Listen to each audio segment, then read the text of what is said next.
Assalamualaikum warahmatullahi wabarakatuh. Untuk hari Jumat ini kita lanjutkan materi pelajaran mata pelajaran IPS. Materi yang akan kita pelajari yaitu tentang potensi sumber daya hutan. Tujuan pembelajaran yang ingin kita capai hari ini adalah Anda semua bisa memahami konsep sumber daya hutan dan pemanfaatannya. Manfaat hutan bagi manusia yang pertama adalah sumber pangan dan obat-obatan pada saat ini dan masa mendatang. Ingat bahwa banyak tumbuhan dan hewan yang bisa dikelola sedemikian rupa dan salah satunya mempunyai khasiat obat. Nah, itu yang belum terlalu dieksplor oleh manusia sehingga sumber daya pangan dan obat itu banyak sekali terdapat di hutan. Yang kedua, melindungi tanah dari erosi sehingga tanah terlindung dari kerusakan. Pada saat hujan, maka air hujan itu kan merembes masuk ke dalam tanah. Supaya proses perembasan itu berhasil dan kemungkinan air yang ada di permukaan air yang merembes itu berada dan mengendap di dalam tanah, maka ada perlu bantuan dari akar untuk bisa menampung air hujan itu sehingga ada cadangan air di permukaan bumi kita.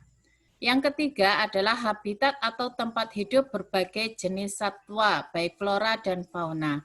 Untuk mengurangi dampak dari pengurangan jumlah tumbuhan dan hewan, biasanya ada hutan lindung, sehingga dari penetapan hutan lindung itu, maka manusia tidak sembarangan memanfaatkan hutan, karena banyak sekali kehidupan yang ada di sana.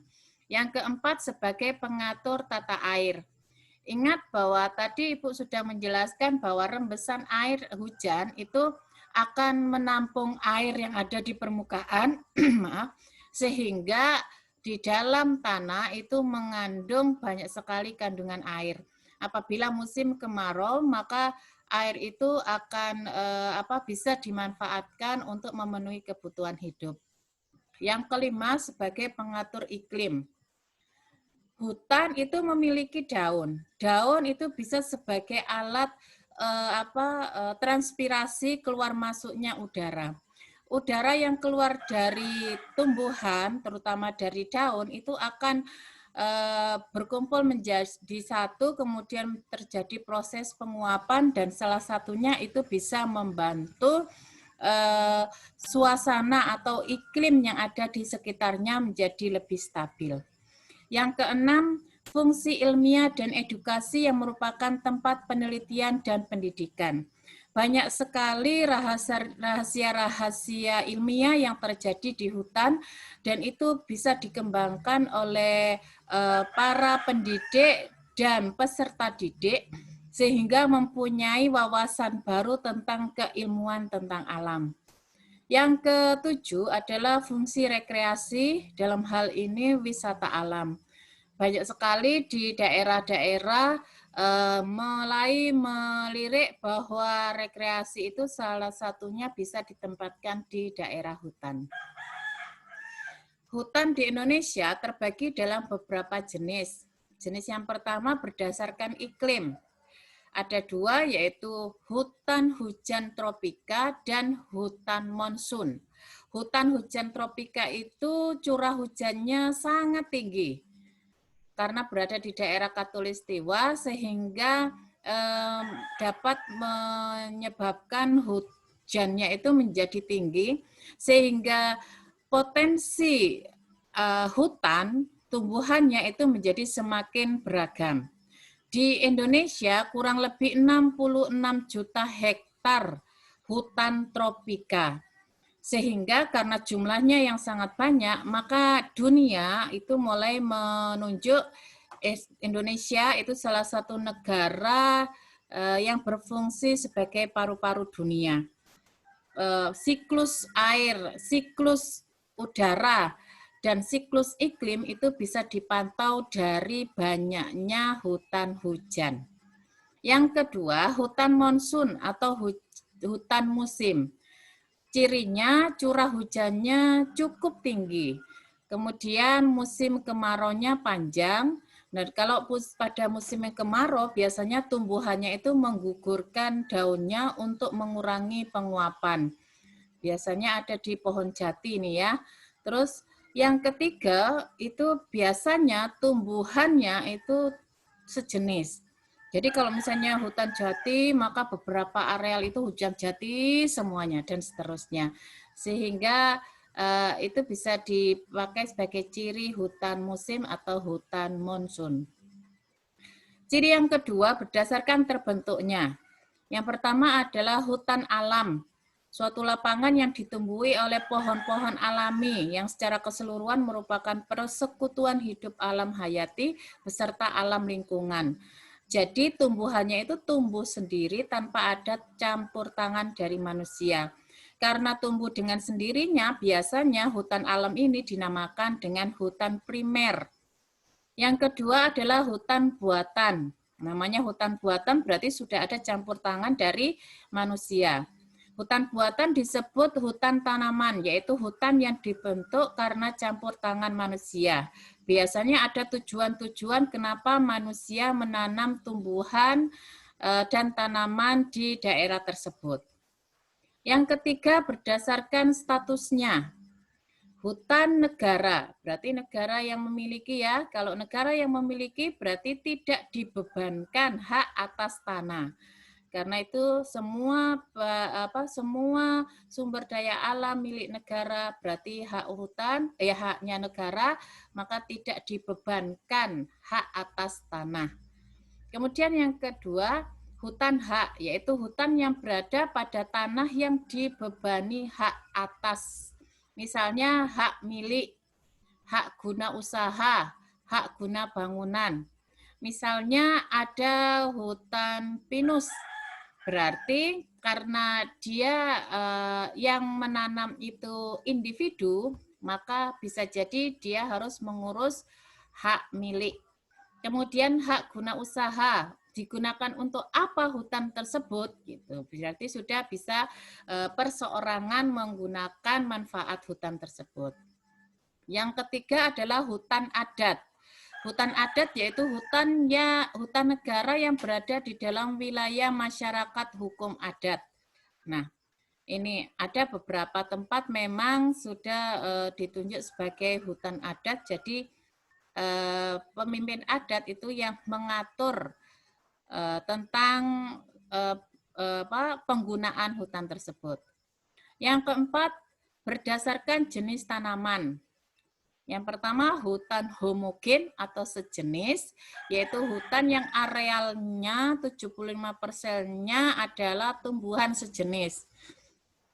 Misalnya hutan jati, hutan bambu, hutan pinus, dan lain-lain. Kemudian yang kedua adalah hutan heterogen atau campuran. Hutan yang terdiri atas bermacam-macam jenis tumbuhan. Nah, ini hampir ada di kawasan hutan primer ya. Hutannya jenisnya adalah hutan campuran. Yang kelima berdasarkan fungsinya.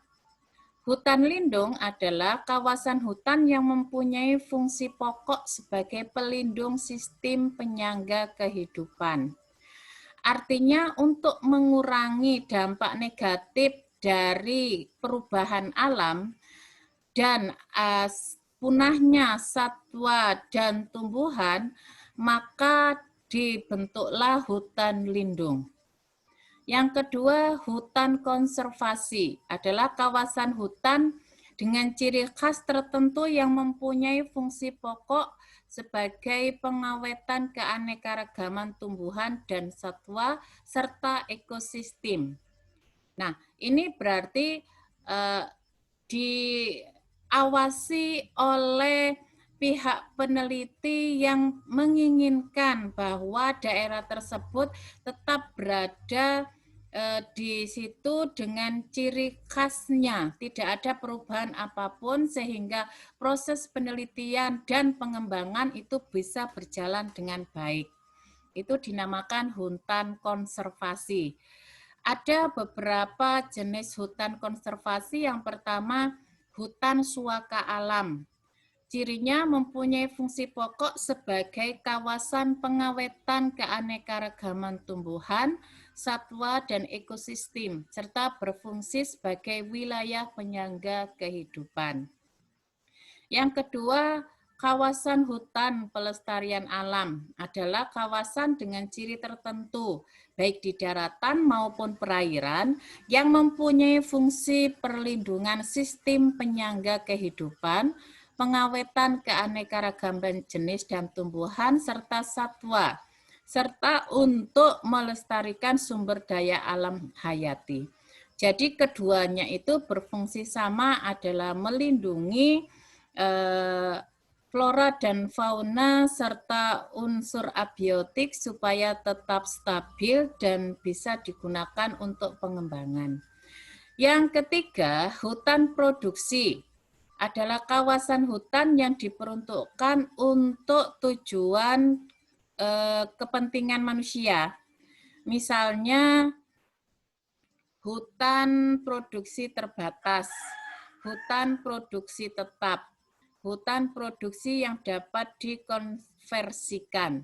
Nah, ini untuk tujuan-tujuan tertentu yang berguna untuk manusia.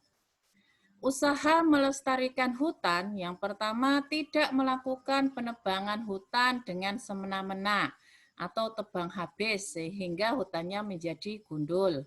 Kemudian yang kedua, penebangan kayu di hutan dilaksanakan secara terencana dengan sistem tebang pilih atau tebang selektif.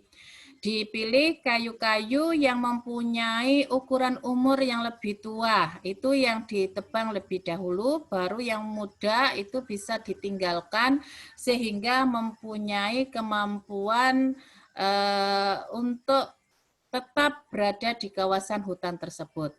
Yang ketiga, cara penebangannya harus dilaksanakan sedemikian rupa sehingga tidak merusak pohon-pohon muda di sekitarnya. Gitu ya. Kemudian yang keempat, melakukan reboisasi atau reforestasi, yaitu menghutankan kembali hutan yang sudah terlanjur rusak.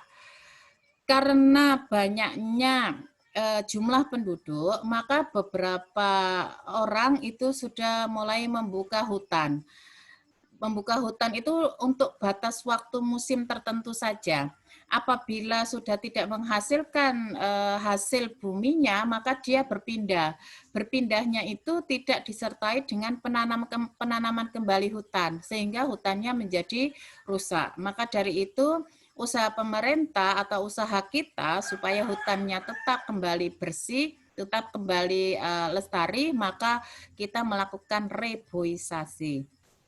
Yang kelima, melakukan afforestasi, yaitu menghutankan daerah yang bukan hutan untuk mengganti daerah hutan yang digunakan untuk keperluan lain.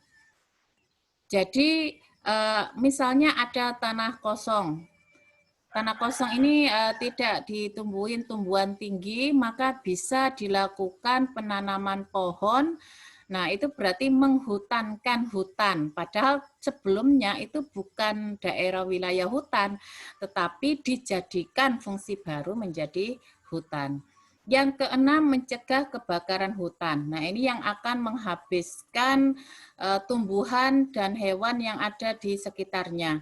Sehingga itu adalah proses pemusnahan yang cepat.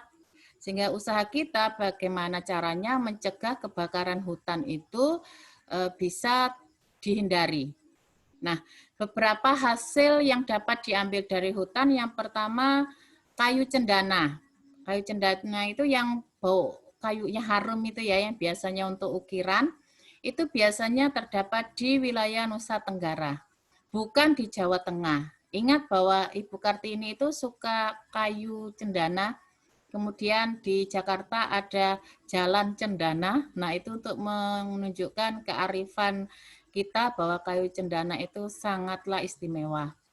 Yang kedua, bambu. Dihasilkan dari hutan bambu, biasanya ada di Pulau Jawa Tengah dan Sulawesi. Yang ketiga, hutan kayu jati. Nah, ini biasanya ada di Jawa Tengah dan Jawa Timur. Yang keempat, hutan pinus. Pinus itu seperti cemara ya, dihasilkan dari hutan pinus, biasanya ada di Takengon, Aceh. Yang kelima, kayu meranti, kamper kruing, ulin, kayu besi, kayu hitam, dan jenis kayu lainnya. Biasanya ada di hutan Sumatera, Kalimantan, Sulawesi, Seram, Kei, dan Papua. Yang keenam, kayu jerunjing atau sengon, dihasilkan dari hutan kayu sengon, ada di daerah Jawa Barat dan Jawa Tengah. Yang ketujuh, rotan, terdapat di hutan Kalimantan, Sumatera, dan Sulawesi. Nah, itu adalah beberapa jenis tumbuhan yang bisa dimanfaatkan dari hutan kayu. Nah, itu saja penyampaian hari ini. Mudah-mudahan bisa dipahami. Tugasnya bisa Ananda lihat nanti di KI 3. Demikian penyampaian dari Ibu. Assalamualaikum warahmatullahi wabarakatuh.